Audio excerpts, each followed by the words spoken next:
Okay YouTube, welcome to chapter 2 of my clownfish diary. It's been a couple of weeks since my Armageddon fiasco and all the trouble. Everything seems to settle down really nicely now. As you can see, I have a few additions to the tank. Recording this is going to be a bit of an issue because in my other clownfish diary I could get a lot nearer and still get the whole of the tank in. So I'm going to try and change my camera angle, just see whether I can zoom in on a few bits and bobs for you. So there you go, that's a little bit better I guess. As you can see, there's a few additions to the tank. When we moved over from the old tank, the old system, we had the two clowns and the leopard puffer, and I think we had the royal grammar. And that was about it. The royal grammar, you never saw it because I say she, I don't know whether it's a she or a he. That's something that I want people to tell me. If anyone gets a chance, please tell me how to sex a fish. I can't tell whether they're boys or girls. I just basically call them names, decided on whether they're pretty or not. So anyhow, if you could tell me, that would be great, so I can name my fish better. So the clowns are doing really well. In setting up the new tank, my costs have been, well, as you can imagine, pretty ridiculous. Seeing as you're after about 1 kilo of live rock for every 10 litres of water, this is a 240 litre tank, I think, roughly. So you need about 24 kilos of live rock.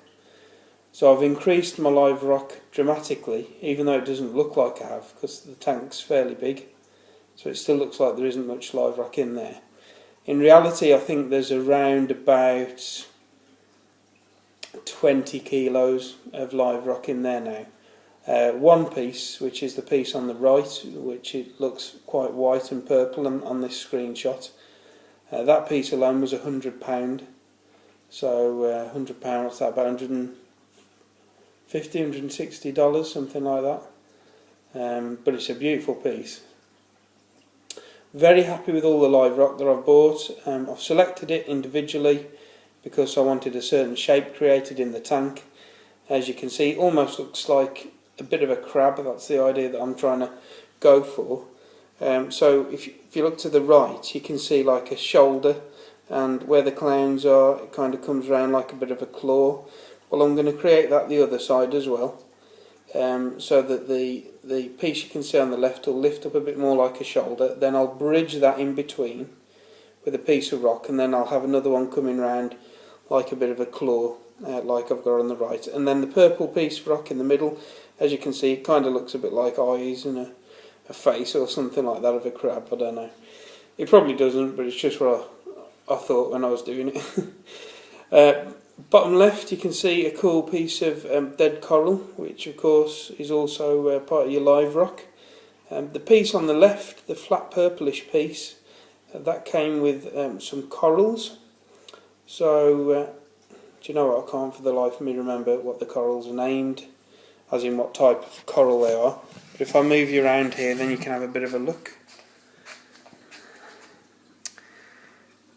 Oh man, I hate it when I forget stuff. I do know what they're called, I just can't remember. Anyway, that's them. Fish wise, as you can see, I've got a beautiful sailfin tang. He's probably about 1.5 inches.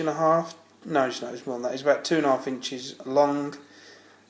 Cracking fish, absolutely lovely, feeding well in and out of the rocks. We love the leopard puffer that much, we bought another Toby puffer. This one's a black, it sounds stupid, but it's called a black puffer, obviously with white spots.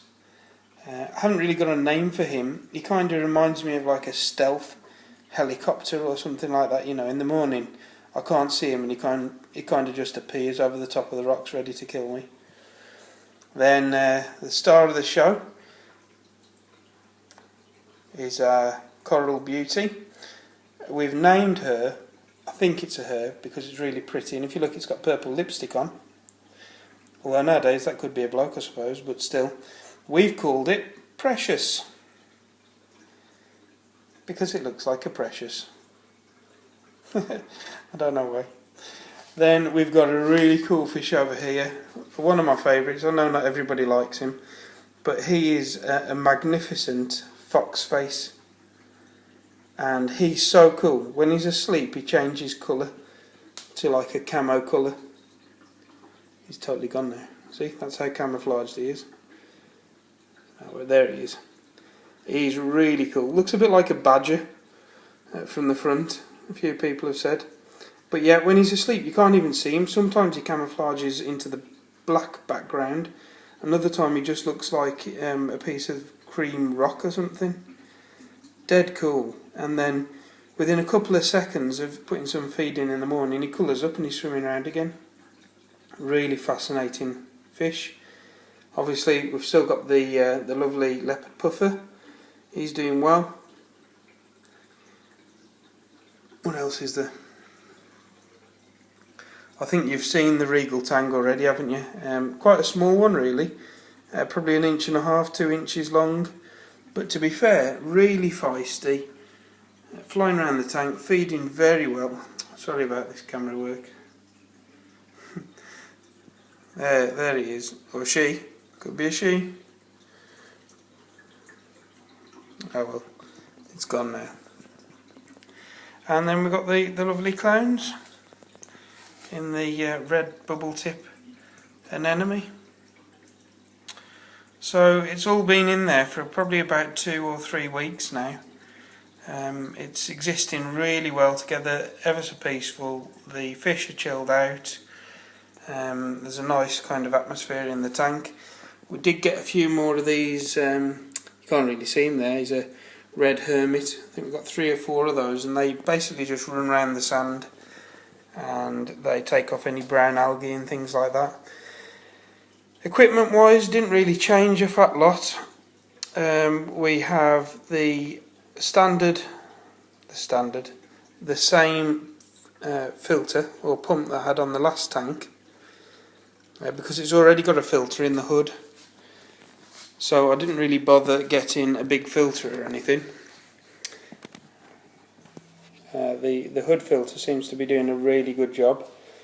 Obviously I'm testing my water regularly to make sure that there's no problems. If there are, I might end up taking the hood system out. But the lady who owned this tank before me had a really lovely setup. Lots of fish, lots of corals, no protein skimmer, no exterior filter. Literally she pretty much had it set up as I've got it now. I have bought a power head on the right, which kicks out a nice wave and some movement, and as you can see on the top right you've got some clean water coming into the tank from the overhead filter. The filter, I haven't used the standard stuff for the AR980. I've used some little chunks of live rock and some white fleecy wool kind of stuff. I fancy putting some carbon in there just to see how that does for the tank. But everything's really good. I've done my second water change in the tank today, which is where unfortunately I got my first disaster in the tank. I don't know what happened with that. But at the same time as buying the Coral Beauty, I bought a copper banded butterfly. And I watched him feed in the shop. He was very healthy. I brought him back to the tank. He's been in the tank a couple of weeks. He's been feeding, swimming around, very, very content. I did the water change, and 3 hours after the water change, he just died. I saw him sort of leaning up on the side of the tank, so I went over and had a look at him, put a bit of food in there which kind of got him to move again. I thought he'd be alright, maybe he was just a bit stressed because of the water change. But unfortunately I came then, he was upside down, but still the gills were going, so I thought, maybe there's still a chance. But I noticed his fins, the top of his fins were going a funny colour, and literally within a few seconds then he died, and that was it. So I don't know what that is. I don't know whether to put a video of it on YouTube, because I have got what he looked like just before he died. I feel like I'd like to put the video up just so that I could get some advice. and see what people think it was, because he was doing ever so well. But obviously I don't want to upset anyone, because it's sad seeing a fish like that. So I'll have to have a think about it. Anyway, thanks for watching, guys. There's not been any massive changes to my tank. I know you haven't actually seen it with stuff in it, so I suppose it does look like there's been a lot of changes. But as you're aware, I haven't put any videos up for a while. I've done some videos of some of the fish in my dad's tank, including a Valentini puffer, a Queen Angel, an Emperor Angel, and I'm going to be uploading those over the course of the evening, just so you can see some of the lovely fish that he's got as well. And Mr. Shrimpy from my original Clownfish Diaries will be making a return in one of those videos. Thanks for watching. I hope everyone's tank's going well, and I look forward to watching your videos soon and uploading my next video, hopefully next week or in 2 weeks' time maybe, so that you can see a bit more development on the tank. See you soon, guys. Bye bye.